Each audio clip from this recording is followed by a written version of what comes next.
സുഹൃത്തുക്കളുടെ WhatsApp insta സ്റ്റോറിയിലെല്ലാം ഇപ്പോൾ രാവണപ്രഭുവാണ്. എൻ്റെ ജീവിതത്തിൽ ഞാൻ ഒരേ ഒരു സിനിമയുടെ റിലീസിന് വേണ്ടി മാത്രമേ പോയിട്ടുള്ളൂ. ബട്ട് അതൊരു മലയാള സിനിമയല്ല, തമിഴ് സിനിമയാണ്. വർഷം 2006.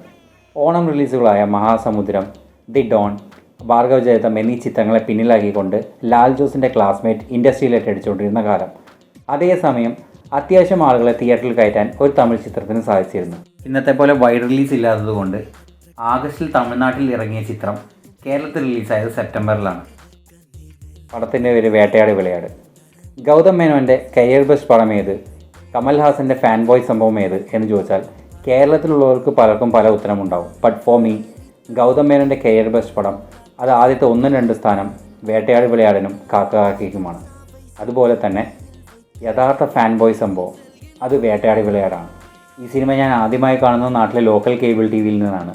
പിന്നീട് വർഷങ്ങൾക്ക് ഇപ്പുറം 2022 ചെന്നൈയിൽ വെച്ച് ഞാൻ ഇതിൻ്റെ റിലീസ് കാണുവാനിടയായി. ഗൗതം മേനോൻ്റെ ഒരു കമൽഹാസൻ പാക്കേജ്. ഇതിനെ മേലെ ഒരു പടം വയ്ക്കാൻ ഗൗതം മേനോന് പോലും കഴിയില്ല.